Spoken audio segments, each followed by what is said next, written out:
여호수아 2장 1절로 14절까지 말씀 우리 한 절씩 교독하겠습니다. 눈의 아들 여호수아가 시딤에서 두 사람을 정탐꾼으로 보내며 이르되 가서 그 땅과 여리고를 엿보라 하매 그들이 가서 라합이라 하는 기생의 집에 들어가 거기서 유숙하더니 어떤 사람이 여리고 왕에게 말하여 이르되 보소서, 이 밤에 이스라엘 자손 중에 몇 사람이 이 땅을 정탐하러 이리로 들어왔나이다. 여리고 왕이 라합에게 사람을 보내어 이르되 내게로 와서 내 집에 들어간 그 사람들을 끌어내라.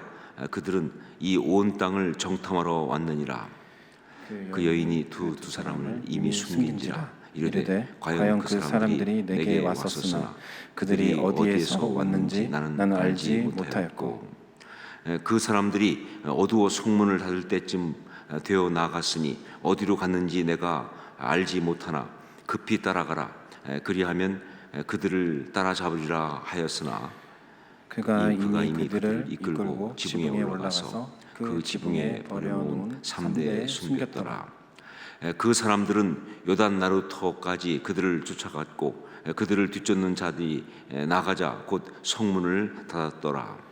또 그들이 눕기 전에 라합이 지붕에 올라가서 그들에게 이르러 말하되 여호와께서 이 땅을 너희에게 주신 줄을 내가 아노라. 우리가 너희를 심히 두려워하고 이 땅 주민들이 다 너희 앞에서 간담이 녹나니 이는 너희가 애굽에서 나올 때에 여호와께서 너희 앞에서 홍해 물을 마르게 하신 일과 너희가 요단 저쪽에 있는 아모리 사람의 두 왕 시온과 오게게 행한 일 곧 그들을 전멸시킨 일을 우리가 들었음이니라. 우리가 듣자 곧 마음이 녹았고 너희로 말미암아 사람이 정신을 잃었나니 너희의 하나님 여호와는 위로는 하늘에서도 아래로는 땅에서도 하나님이시니라. 그러므로 이제 청하노니 내가 너희를 선대하였은즉 너희도 내 아버지의 집을 선대하도록 여호와로 내게 맹세하고 내게 징표를 내라. 그리고 나의 부모와 나의 남녀 형제와 그들에게 속한 모든 사람을 살려주어 우리 목숨을 죽음에서 건져내라.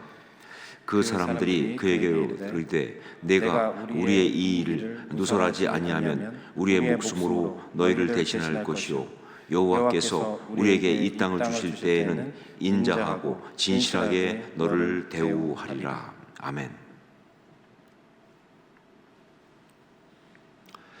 재미있는 이야기가 계속 이어지고 있는 중이어서 중간에 끊기가 좀 그렇지만 하여간 기대하면서 계속 가시기 바랍니다. 자, 생뚱맞은 질문 하나 던지겠습니다. 여러분, 코로나19 이게 우리한테 지금 축복입니까? 저주입니까? 너무 생뚱맞은 질문이죠, 그렇죠? 하지만 너무 피부에 와닿는 질문입니다. 코로나19 이것이 지금 우리에게 축복입니까? 저주입니까? 어느 날 갑자기 우리 삶을 덮쳐와서 말 그대로 어느 날 갑자기 우리 삶의 가장 기본적인 것까지 다 포기하게 만들고 이렇게 불편하고 이렇게 힘들게 살도록 한 이 코로나19 이것이 우리에게 저주입니까? 아니면 축복입니까? 당연히 저주다라고 생각하는 분도 있을 거고요. 아니다, 오히려 축복이다라고 생각하는 분도 있을 것입니다. 코로나19 때문에 우리가 겪는 이 고통을 생각하면 이건 저주지, 정말 저주지라고 말할 수밖에 없다고, 이건 저주라고 그렇게 생각하는 사람도 있을 것이고, 하지만 반대로 이 코로나19 때문에 정말 소중한 것을 오히려 진짜 소중하게 새롭게 발견하고 그리고 그 소중한 것을 좀 새롭게 지키려고 하는 어떤 그런 마음을 갖게 하고 우리 삶의 참된 의미 이걸 제대로 알게 됐으니까 제 힘으로 그냥 막 사는 줄 알았다가 우리가 얼마나 무력한가 그것도 알고 말이죠. 진짜 소중한 것이 무엇인지 알게 되었으니까 그러니까 이 코로나19는 사실은 축복이다 라고 생각하는 분도 있을 겁니다. 자, 그런데 성경적으로 말하면 이게 축복인지 저주인지는요 아직 결정이 안 됐어요. 그건 바로 우리가 결정을 하는 겁니다. 예, 성경으로 말하면 코로나19 이것이 축복인지 저주인지는 결정된 것이 아니에요. 그거는 우리가 결정을 하는 것이다. 우리가 이 코로나19의 상황 속에서 어떤 결정을 하고 어떤 선택을 하고 하는 그것에 따라서 이게 정말 우리 삶을 너무나 고통스럽게 하는 그런 저주가 되기도 하고, 반면에 우리 삶에서 정말 평생에 꼭 기억할 만큼 너무나 소중한 그런 축복이 되기도 하는 것이다. 이게 신앙이고요. 이것이 바로 지금 우리가 들어야 될 메시지입니다. 오늘 말씀은 여리고 기생 라합의 이야기입니다. 가나안 정복을 위해서 먼저 정탐꾼을 보냈을 때 그때 일어났던 에피소드 같은 그런 이야기입니다. 그래서 자유주의 신학자들 중에서 어떤 사람들은 이것을 전문 용어로 사가 이렇게 말합니다. 사가라는 어떤 그 북유럽 그 전설 같은 그런 이야기죠, 그렇죠? 그런 걸 갖다가 여기 적용해서 사가 이렇게 말합니다. 그냥 전해 내려오는 어떤 전설 같은 이야기다 그런 얘기죠. 영웅들의 이야기 혹은 그냥 어떤 사람은 이걸 갖다가 야사다. 그런 역사가 아닌 역사 뒤편에 있는 숨겨진 어떤 이야기들, 야사, 그냥 재밌게 하는 이야기. 자, 그런데 여러분, 이 여리고 기생 라합 이야기는요 단지 사가도 아니고 야사도 아닙니다. 형태는 그렇게 보일지 모르겠어요. 하지만 그 안에 정말 중요한 영적인 메시지가 생생히 살아서 역사하는, 우리 신앙인 가운데 있을 수 있고 아니 있어야 하는 그러한 이야기입니다. 어떤 메시지가 이 가운데 있느냐, 이 이야기가 왜 그렇게 우리에게 중요하냐, 어떤 메시지가 있느냐, 바로 여기에 있는 그 메시지는 저주를 축복되게 하는 선택과 결단, 그게 바로 믿음이다라는 메시지예요. 저주를 축복되게 하는 선택과 결단, 그게 바로 믿음, 그것이다라는 그 메시지예요. 예, 믿음은 다른 게 믿음이 아니에요. 저주를 축복되게 하는 게 믿음입니다. 신앙은 어떤 게 신앙이냐? 저주를 축복되게 하는 겁니다. 이 신앙의 정말 중요한 메시지, 이 중요한 신앙의 역사, 이걸 너무나 드라마틱하게 보여준 이야기가 바로 이 라합의 이야기예요. 예, 시대도 다르고 스토리 이야기도 정말 지금 우리가 볼 때는 너무 다른 옛날 이야기처럼 보이지만 메시지는 똑같아요.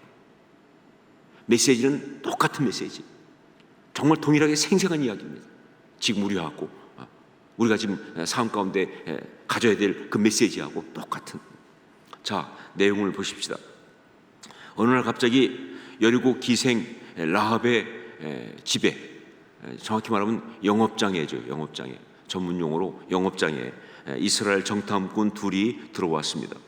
자, 그런데 이 이스라엘 정탐꾼 둘이 이 라합에 들어온 것은 당연한 것입니다. 어떤 사람들은 이걸 갖다 이상하게 해석을 해가지고 아니 정탐하러 가랬더니 거기 놀러가 이렇게 얘기하는 사람이 있는데 그거 아니에요. 정탐꾼 그렇게 오해하지 마세요. 왜냐하면요 그 여리고에서 나그네들이 들어와서 묵을 수 있는 곳은 여기밖에 없는 거예요. 일종의 그런 어떤 그 나그네들을 위한 집이니까. 그리고 또 여리고의 정보를 가장 쉽게 잘 얻을 수 있는 곳이 바로 여기니까. 그러니까 당연히 여기 오는 건 당연한 것이죠. 예, 그래서 이 정탐꾼들은 바로 이제 기생 라합의 집에 들어온 겁니다. 자, 그런데 이 라합의 입장에서 보면요, 이거는 그야말로 봉변이에요. 이건 봉변입니다. 어느 날 갑자기 덮쳐온 어려움이고 저주였습니다. 정말 어쩌다가 이렇게 우리가 코로나19 확진되면 느끼는 딱 그 느낌이에요. 어떡하다 이게 갑자기. 왜냐면요 이스라엘 정탐꾼이잖아요. 그리고 이미 벌써 그 이스라엘이 가나안을 정복하기 위해서 온다는 이야기가 쫙 들려왔고, 그것 때문에 말이죠 이 여리고도 비상사태, 그래서 이스라엘 어떤 그런 정탐꾼을 갖다가 숨겨주거나 그러면 이건 그냥 무조건 배신 혹은 적과 내통한 자로 그냥 처단한다, 이런 분위기인데, 하여간 이스라엘이 적이에요, 여리고한테는요. 그런데 그래서 그 경계를 하고 있는데 그 정탐꾼이 하필이면 자기 집에 온 거예요. 이게 도대체 어떻게 된 거냐? 얼마나 정말 황당하고 얼마나 기가 막히겠습니까? 라합은요, 그동안 먹고 살기 위해서 기생일을 하면서 정말 힘들게 살아온 사람입니다. 여러분, 오죽하면 기생일을 했겠습니까? 이 기생이라는 거에 대해서 해석들이 좀 분분해요. 그 중에 특별히 이제 좀 라합을 좀 귀하게 여기려고, 그래서 이 기생이라고 하는 이 라합의 이 직업, 이 말에 대해서 좀 약간 좀 이렇게 높여주려고 하는 해석도 있어요.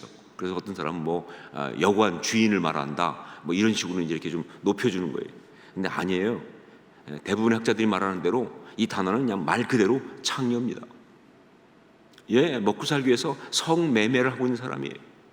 그리고 그것은요, 그때나 지금이나 뭐요, 정말 가장 삶 속에서 가장 바닥 같은 인생이에요.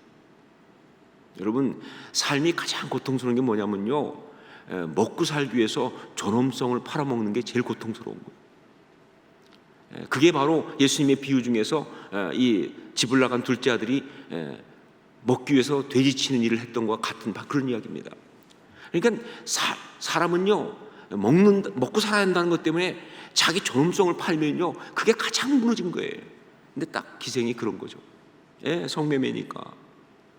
예, 살기 위해서 이런 짓까지 하면서 살고 있는 사람이에요. 그런데 그렇게까지 살려고 몸부림치고 있는 그 사는 것 자체가 이제 다 날아가 버릴, 그야말로 죽임당할 수 있는 그런 어려움이 온 거예요. 예. 자기뿐 아니라 자기 집 전체가 다 날아가는. 예. 라합은 아마 가정에 대한 어떤 그런 의무가 있던 것 같아요. 그러니까 나중에도 자기 가족을 돌봐달라는 얘기하죠. 그러니까 이 기생일을 하죠. 근데 나뿐 아니라 정말 자기뿐 아니라 자기 가족까지 다 죽임당할 수 있는 그런 위험이 어느 날 갑자기 자기 집으로 찾아온 거예요. 이스라엘 정탐꾼들은 왜 하필이면 이 집에 들어와서, 여리고에 얼마나 사람들이 많은데 여기 들어와서 나한테 이런 어려움을 주는가. 정말 재수없다. 순간 이런 생각이 올라올 수밖에 없는 그런 어려움이에요. 자, 그런데 오늘 말씀에 보면 여기서 반전이 일어납니다. 오늘 말씀 보면 여기서 반전이 일어나요. 라합이 그 이스라엘 정탐꾼을 숨겨준 거예요. 사실은 정말 말도 안 되는 그런 선택, 말도 안 되는 그런 행동을 라합이 하는 거예요. 당연히 뭐예요? 보통 같으면요, 이 라합 같은 그런 삶을 사는 사람 같으면 어떻게 해야 합니까? 지금 먹고 살기 위해서 그런 짓까지 하고 있는데, 그런데 정탐꾼이 와서 죽게 생겼다. 그럼 뭐예요?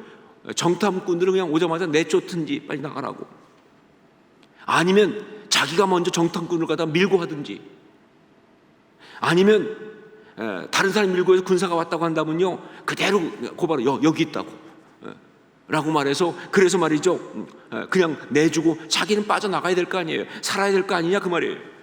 자, 그런데 이 말씀에 보면요, 정말 말도 안 되는 어떤 일이 일어났어요. 뭐냐, 라합이 그들을 갖다가 받아주었고, 그리고 자기의 생명을 걸고 그들을 보호해 주었습니다.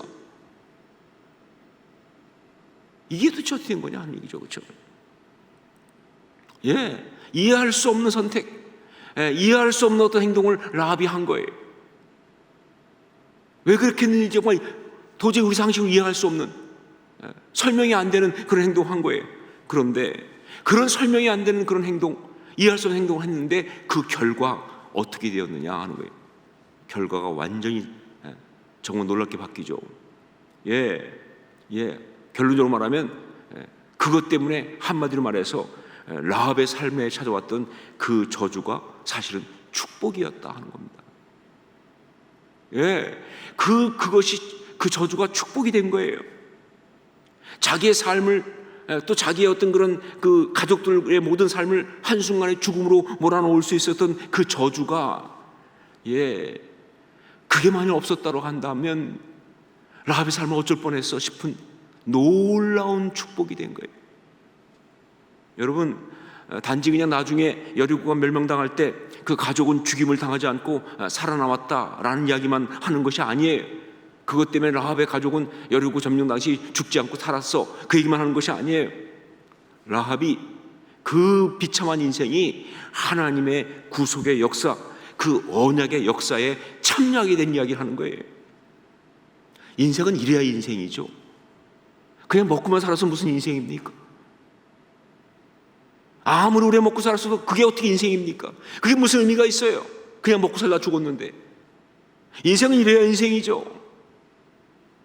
정말 역사의 기억이 날, 하나님의 구속 역사에 참여하는, 그 하나님의 아름다운 이야기를 만들어낸 일에 함께하는, 그게 크든 작든 간에 그게 인생이죠. 그렇죠? 네, 맞아요. 살다 보면 뭐 아무도 알아주지 않는 그런 정말 어떤 세상의 한 변방에서 그냥 단순한 일하고 살다 죽는 사람 많이 있어요. 그러나 하나님 앞에는 안 그런 거 아니에요. 하나님의 역사, 하나님의 구속의 역사엔 절대 그렇지 않지 않습니까? 작아도요, 동일하게 소중한 어떤 일을 해야 그게 진짜 아름다운 인생이죠.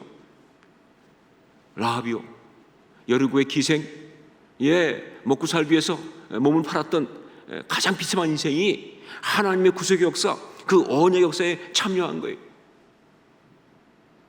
성경은요, 그것도 부족해서 더 기가 막힌 얘기 해주고 있습니다. 성경은요, 정말 그 정도가 아니라 더 기가 막힌 이야기를 다 해주고 있어요. 뭐냐? 라합이 그냥 그 전쟁을 이길 수 있도록 도왔다. 즉 가나안 정복하는 전쟁을 이길 수 있도록 도왔다 라고 하는 면에서 라합이 하나님의 구속의 역사에 참여한, 어떤 그런 언약에 이루어진 일에 참여한 그 정도가 아니라 그냥 라합을 그 구속의 역사, 하나님 역사의 한 복판으로 끌고 들어요. 라합이 바로 다윗의 왕가의 조상이 된다 하는 겁니다. 메시아의 조상이 된다 하는 겁니다. 그러니까 그래서 예수 그리스도의 그 족보에 그 이름이 나오게 됐다 그 말입니다. 여러분, 이건 해프닝이 아니라 의도된 겁니다. 이건 그냥 그런 일이 있었어라고 하는 어떤 그런 뭐 전해놓은 이야기 정도 아니라 이건 정말 하나님이 우리에게 주는 아주 강력한 메시지. 라합은요, 유다 지파 살몬과 결혼합니다. 살몬, 연호를 말하는 게 아니에요. 이름이에요. 살몬입니다. 그런데 이 살몬이 누구냐 하는 거에 대해서 많은 사람들이, 물론 뭐 어떤 그런 그 증거는 없어요. 하지만 많은 사람이 그 두 정탐꾼 중에 하나가 바로 살몬이다라고 생각을 합니다.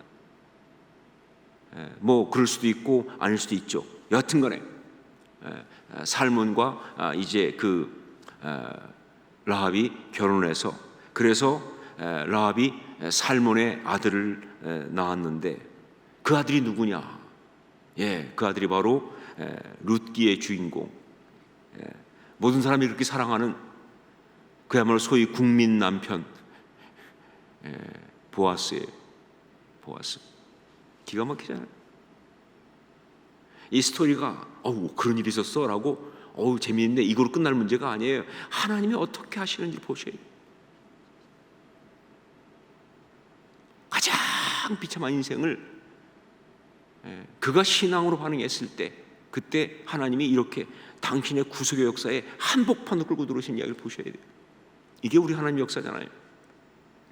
보아스예요. 그 보아스가 룻과 사이에 낳은 아들이 오벳이고요. 그 오벳의 아들이 이새입니다. 이새의 아들이 다윗이니까 오벳의 손자가 다윗이에요. 그러니까 라합은요, 다윗의 고조 할머니예요. 말 그대로 고조 할머니입니다. 여러분 보세요. 어느 날 저주같이 덮쳐온 일이 이렇게 그 삶을 가장 아름답게, 그리고 정말 가치 있게 귀하게 바꿔놓는 축복이 된 겁니다. 여러분, 이건 물론 하나님의 은혜입니다. 라합의 삶에 전격적으로 임한 하나님의 은혜예요. 하나님의 은혜 아니고는 누구도 인간이 이럴 수는 없죠, 그렇죠? 하지만 우리가 분명히 보는 대로 여기엔 라합의 신앙이 있었습니다. 그냥 하나님이 일방적으로 그냥 뿌리는 은혜가 아니고 그 은혜를 받아서 정말 그 은혜 가운데서 정말 역사가 일어나게 한 라합의 신앙이 있었어요. 이렇게 저주를 축복으로 바꾸는 그런 라합의 신앙이 있었어요. 바로 우리가 보여야 될 그 신앙이 있었어요. 이게 정말 중요한 메시지예요. 지금 우리가 봐야 될, 우리가 정말 꼭 붙잡아야 될 메시지예요. 여러분, 어떤 경우에도 아무리 작든 크든 간에 우리가 신앙이라면요, 우리는 당연히 말이죠, 그 모든 종류의 저주를 축복으로 바꾸는 그런 믿음을 반드시 가지고 있어야 합니다. 이게 믿음이죠. 이게 믿음이에요. 저주를 축복으로 바꾸는. 자, 그렇다면 이렇게 저주를 축복으로 바꾼 라합의 신앙, 그건 어떤 신앙이냐? 그냥 신앙이다라고 그냥 지나갈 수도 있지만 조금 더 자세히 들여다본다면 특별히 이 저주를 축복으로 바꾼 이 라합의 신앙, 그건 어떤 신앙이냐? 이거 우리가 볼 필요가 있어요. 왜냐면 우리한테 정말 중요한 거니까. 그건 한마디로 말해서 지혜입니다. 지혜, 영적인 지혜, 신앙의 지혜. 라합의 신앙은 바로 지혜였습니다. 지혜로움, 이게 중요한 거예요. 영적인 지혜, 신앙의 지혜. 라합의 이야기를 보면요, 그 정탐꾼을 숨겨주고 보호하는 가운데 드러난 가장 두드러진 모습이 바로 뭐예요? 지혜입니다. 일단 그 정탐꾼들이 하나님의 사람인 것을, 그냥 이스라엘 정탐꾼이 아니라 이들이 하나님의 사람인 것을 알아보았다는 사실. 어떻게 알아봤지? 어떻게 그런 생각을 했지? 그것이 지혜예요. 그 다음 뭐예요? 그들을 숨겨주잖아요. 그래서 위에 3대 사이에다가 숨겨주고 말이죠, 하는 그 모든 것들. 그리고 뭐예요? 그 다음에 여기 그 거짓말 하는 게 나오잖아요. 이거 갖다가 무슨 또 학자들은 이게 무슨 white lie, 그러니까 백색 거짓말이 아니냐, 이건 거짓말 이전에 무슨 어떤 그런 전략이다, 지혜예요, 지혜. 나갔다, 이렇게 쫓아나가게 하고 대신 뒤에 숨기고, 이 모든 게 지혜예요. 그런데 여러분, 그렇게 알아보고 그렇게 꾀를 내고 그래서 정말 보호해주고 하는 것보다 제가 볼 때 여기 있는 이 라합의 행동에서 진짜 중요한 지혜의 모습은 바로 뭐냐면요, 바로 선택과 결단이에요. 그게 지혜입니다. 왜 그렇게 했는지 모르지만 정말 지혜는요, 선택하는 거예요. 그게 지혜예요. 그리고 그 선택을 행동으로 옮기는, 결단하는 거예요.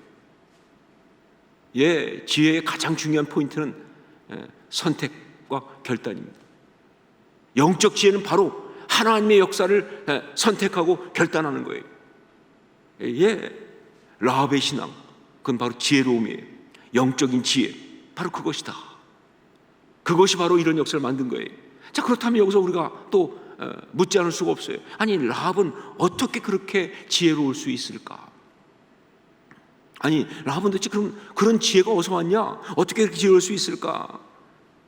즉, 우리 모두가 어떻게 저주를 축복으로 바꾸는 이 라합의 지혜, 그 믿음을 가질 수가 있을까? 저는 오늘 말씀 가운데 특히 라합이 정탐꾼들한테 하는 말을 보면서 참 드라마로 보면 좀 순간순간 쫄깃쫄깃하죠. 왜냐하면 지금 이 성 위에, 지붕 위에 3대에 숨겨져 있는 사람들한테 가서 좀 걸릴지도 모르는데 너무 길게 말하잖아요. 그러니까 지금 길게 말하지 말고 빨리 내려가서 숨지, 막 이런 생각이 들 정도로 아주 긴장되는 순간일 수 있는데, 라합이 그 정탐꾼한테 좀 꽤 길게 말합니다. 근데 그걸 보면서 저는 너무 놀라운 걸 한 가지 깨닫게 됐어요. 자, 한번 우리 9절부터 11절까지 말씀, 라합이 한 이야기를 한번 보겠습니다. 9절로 11절 같이 읽습니다. 말하되 여호와께서 이 땅을 너희에게 주신 줄을 내가 아노라. 우리가 너희를 심히 두려워하고 이 땅 주민들이 다 너희 앞에서 간담이 녹나니, 이는 너희가 애굽에서 나올 때에 여호와께서 너희 앞에서 홍해물을 마르게 하신 일과 너희가 요단 저쪽에 있는 아모리 사람의 두 왕 시온과 옥에게 행한 일, 곧 그들을 전멸시킨 일을 우리가 들었음이니라. 우리가 듣자 곧 마음이 녹았고 너희로 말미암아 사람이 정신을 잃었나니 너희의 하나님 여호와는 위로는 하늘에서도 아래로는 땅에서도 하나님이시니라. 여러분, 라합의 입에서 나온 이 말은요, 정확히 하나님께서 당신의 백성 이스라엘에게 들려주고 싶으신 바로 그 말입니다. 그냥 나온 말이 아니에요. 이건 정확히 하나님께서 당신의 백성 이스라엘에게 들려주고 싶으신 그 말이에요. 네, 여호수아가 하나님의 감동 가운데 정탐꾼을 보냈다고 한다면요, 그 정탐꾼을 통해서 뭘 얻고 싶은 거냐? 물론 뭐 그때는 겉으로 볼 때는 뭐 적진의 정보 뭐 이런 거, 근데 그거 얻어서 뭐 하겠어요? 군사가 몇 명인지, 성문 두께가 얼마나 두꺼운지, 혹은 무슨 뭐 안에 구조가 어떻게 되어 있는지 여러분 아시지만 어차피 무너뜨릴 때 어떻게 무너뜨렸어요? 뱅뱅 돌다가 무너뜨리잖아요, 그렇죠? 성벽 두께가 무슨 의미가 있어요? 그 안에 내부 구조가 무슨 의미가 있어요? 수비대 위치가 무슨 의미가 있어요? 그냥 밖에서 뱅뱅 돌 건데. 아니요, 정말 하나님께서 이 정탐꾼을 통해서 이스라엘 백성에게 들려지도록 하고 싶은 정말 중요한 이야기는 바로 이 이야기예요. 두려움과 절망에 떨고 있잖아요, 아직도. 그런데 라합이 뭐라고 말합니까? 당신들의 소식을 듣고 우리가 간담이 녹았다. 사람이 정신을 잃었다. 이미 당신들은 하나님께서 정말 이 출애굽할 때 그때부터 해서 했던 모든 일들 가운데 얼마나 큰 사람인지 우리가 다 안다. 이스라엘 자신들도 너무 자기를 작게 여기는 거예요. 우리가 이길 수 있을까? 우리가 저걸 무너뜨릴 수 있을까? 너무 자신이 없는 거예요. 지금 제일 문제가 그거 아니에요. 그런데 라합을 통해서 아니라고, 당신은 정말 너무 놀라운 사람이 우리가 지금 벌벌 떨고 있다고. 출애굽 당시에 있었던 그 모든 일과 아모리 사람한테 했던 그 왕들이 했던 그 모든 일을 우리가 다 듣고 있다고. 정말 하나님께서는요, 라합의 입을 통해서 이스라엘 백성이 꼭 들어야 될, 정탐꾼이 반드시 가지고 가서 전달해줘야 될 정확한 메시지를 갖다가 지금 하게 한 거예요. 여러분, 이게 무슨 얘기입니까? 이게 무슨 얘기예요? 바로 라합의 마음과 생각을 지금 하나님께서 다스리고 있다, 그 얘기 아닙니까? 사람은요, 누가 다스리는가에 따라서 그의 말을 하게 돼 있어요.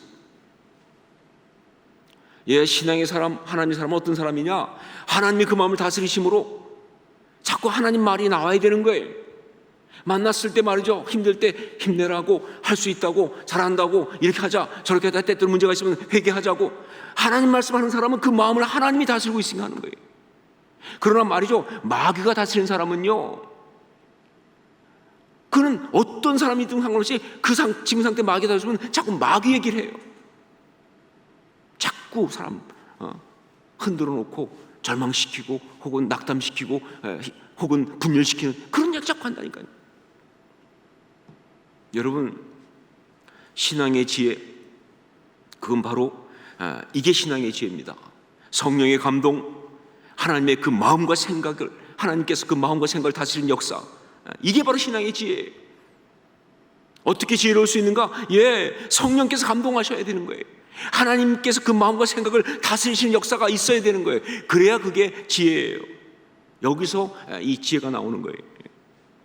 여러분, 결국은 영적으로 진짜 지혜로운 거 아닌가 하는 것은요, IQ 문제가 아닙니다. 지식이 얼마나 많고 교육을 얼마나 많이 받았고 하는 그 문제가 아니에요. 어떤 영에 감동했는가, 그 문제예요. 지금 어떤 영이 다스리고 있는가, 그 문제입니다.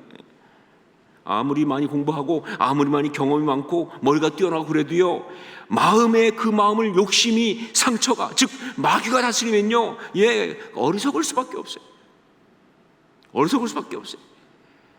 하지만 어린아이 같이 부족해도, 라합처럼 이렇게 그 신분과 처지가 정말 바닥 같은 그런 상황이 있어도요, 그 마음을 성령께서 다스리시면 이런 지혜가 나오는 거예요. 세상을 이기고 저주를 축복으로 바꾸는 바로 그런 지혜가 나오는 것이다. 그러면 여러분, 우리가 정말 라합처럼 지혜롭고 싶으면요, 성령님을 사모하세요. 다른 거 없어요. 성령님을 사모하세요. 죄영을 나에게 부어달라고 사모하세요. 그리고 그 주님의 감동 앞에 나를 내려놓으세요. 그러면서 순종하십시오. 아무리 힘들고 어렵고 아쉬워도요, 그 주님의 감동 앞에 순종하세요. 난 정말 하고 싶은 게 따로 있지만 그런 주의 감동이 내려놓으라고 하면 내려놓으세요. 그 감동에 순종하세요. 이게 바로 십자가 신앙인 것이죠. 라합은 그렇게 지혜로웠다. 이것이 바로 저주를 축복으로 바꾸는 이야기였다.